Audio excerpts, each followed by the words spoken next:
has 8 major and 8 minor spokes, 16 spokes each, which actually you can calculate the minute. And if you're standing in front of the temple, you will be able to calculate the time without any clock. You don't need a clock to calculate. And that's how our ancestors calculated the time, the distance, and from how long it is, from what is the planetary positions. They knew everything. That kind of modern civilization we had, and we were way further, and I think that's now how India is growing as well. Social fabric. Around, I would say, more than 120 textiles we have in India, which are the major resources. We have the crude oil resources, and we also have around 120 major languages, out of which 22 languages are being accepted and added into the courses worldwide. And one of the most oldest language is Sanskrit. Yes, you can turn the page. Yeah, ancient history.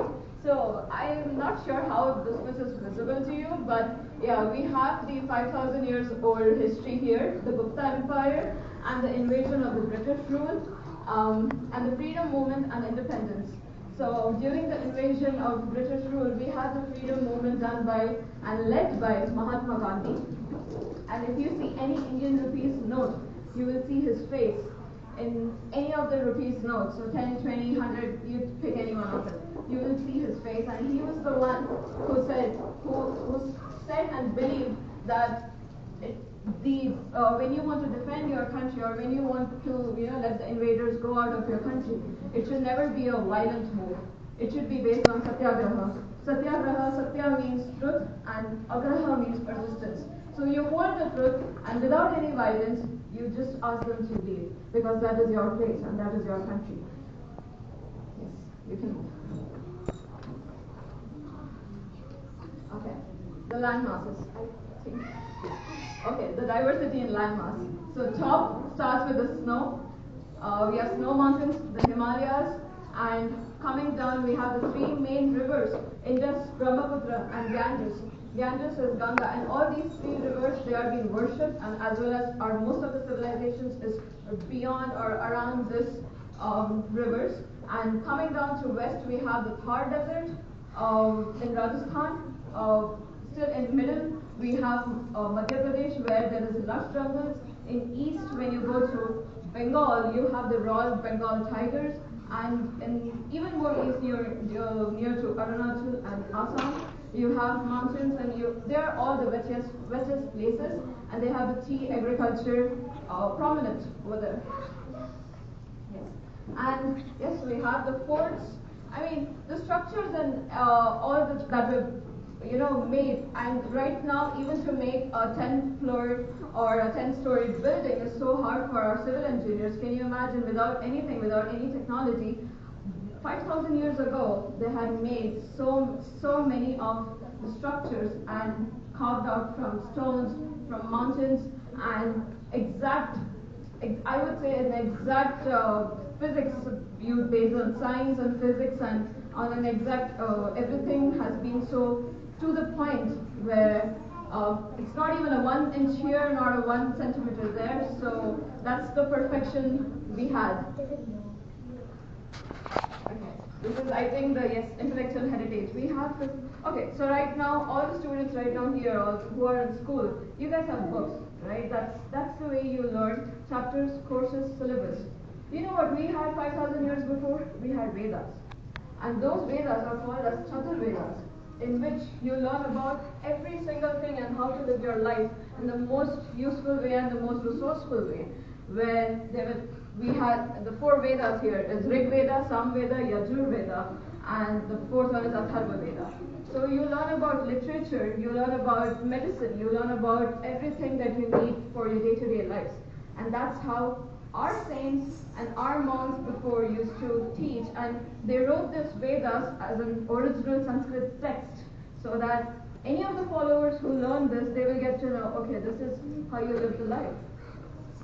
So that's how we had technology, scholarship.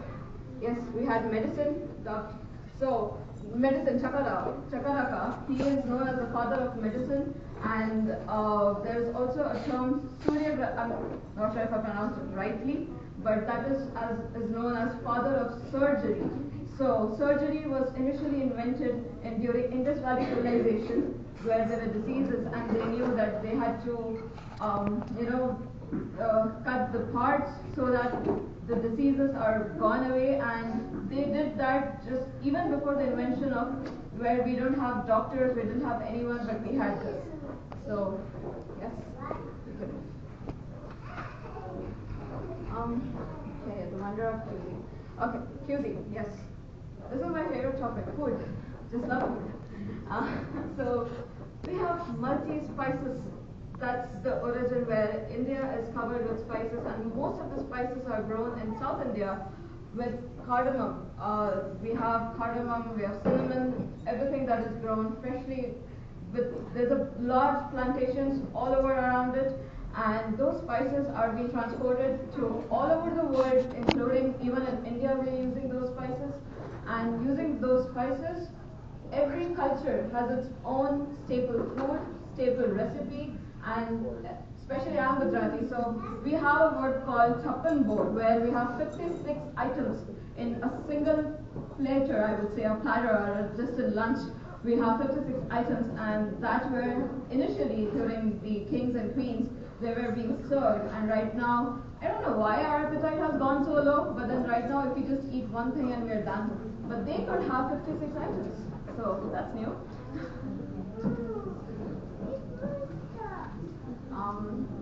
Yes, fabric. So, because let's say in East we had silk cocoons.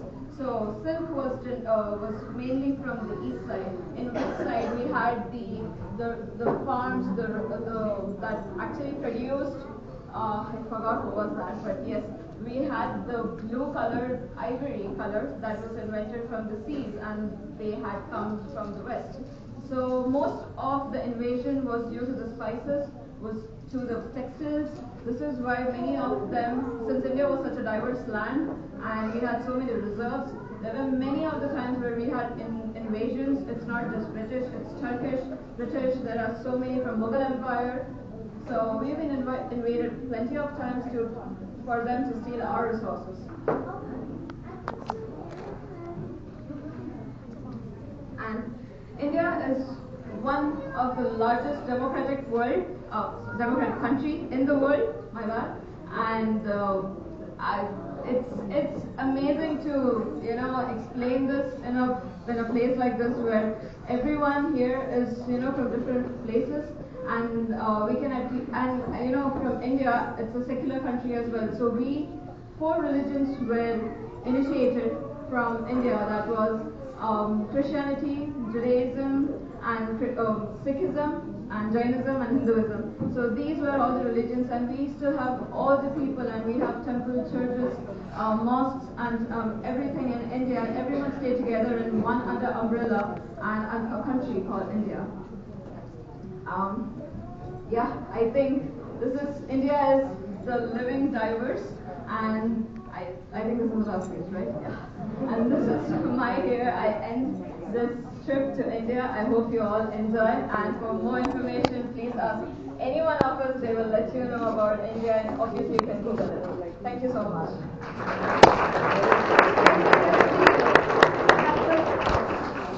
That was wonderful knowledge, and I truly had a trip nostalgic back to India listening to her. So let's now get dive into a dance performance. We have two group dances coordinated by Nishita Shah. The students of her dance school, Nitya Arpan Dance School of Edmond, are delighted to present a glimpse of Indian classical dance. These students are trained in one of India's foremost classical dance forms, Bharatanatyam, along with traditional Indian folk dance and Bollywood styles.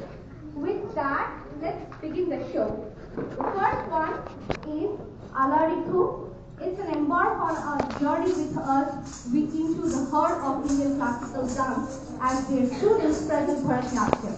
This ancient art form, originating in the temples of Tamil Nadu over 2,000 years ago, stands as a living testament to India's rich cultural heritage.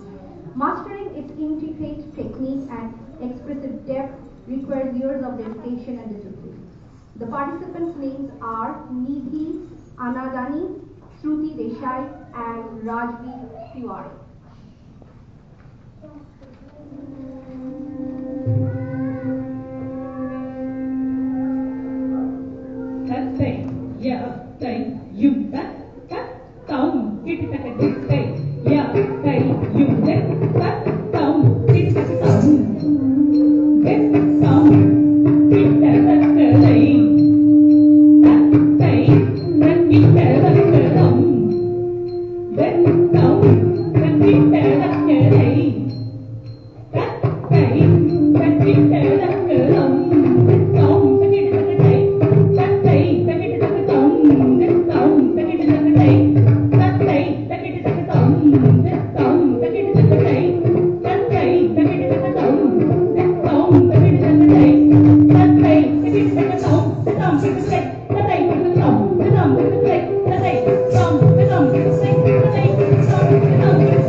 Amazing.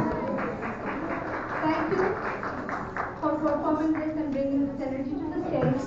Now we are presenting a young kid, Viransh, with a solo performance. He is 11 years old and 5th grade student.